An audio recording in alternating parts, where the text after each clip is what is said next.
Bismillahirrahmanirrahim. Assalamualaikum warahmatullahi wabarakatuh. Perkenalkan, nama saya Muhammad Abdul Permana dari Prodi Manajemen dengan NIM 28924501118. Di sini saya akan menjawab soal ekonomi syariah dengan dosen pengampu, yaitu Bapak Dr. Son Haji. Konsep israf dalam konsumsi digital. Israf adalah sikap keberlebihan dalam menggunakan harta meskipun barang yang dibeli halal. Contohnya, membeli barang hanya karena diskon besar saat flash sale, berbelanja mengikuti tren tanpa mempertimbangkan kebutuhan, membeli produk secara berlebihan hingga tidak digunakan.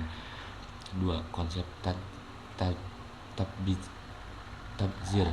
Tabzir berarti menyanyiakan harta untuk hal yang tidak bermanfaat atau tidak diperlukan. Contoh, membeli barang karena pengaruh influencer atau FOMO, menggunakan paylater untuk kebutuhan tersier seperti barang mewah, menumpuk barang yang akhirnya tidak dipakai.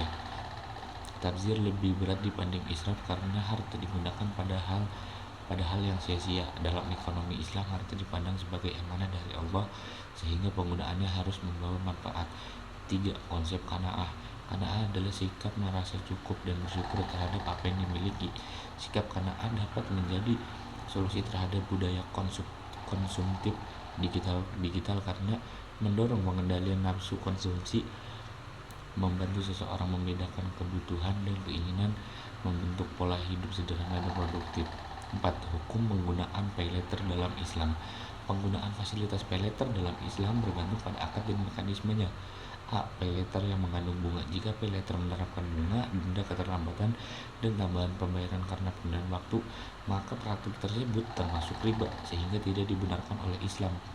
Dalam fikih muamalah terdapat kaidah, setiap pinjaman yang memberikan tambahan manfaat termasuk riba. Tambahan pembayaran atas utang dianggap keuntungan yang diperoleh dari transaksi utang piutang. Padahal Islam melarang pengambilan manfaat dari pinjaman.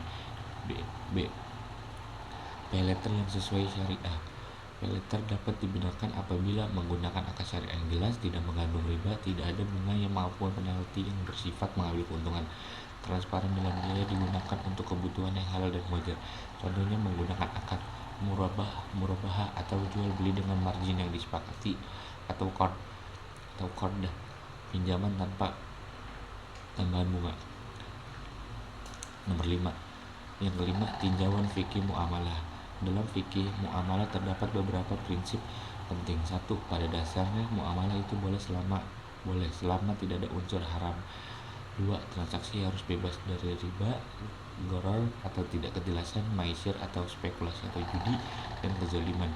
3. Transaksi harus membawa kemaslahatan dan tidak menimbulkan kerugian. Karena itu penggunaan paylater yang mendorong konsumtif, utang berlebihan, dan mengandung bunga bertentangan dengan tujuan ekonomi Islam yang menekankan keseimbangan dan kesejahteraan.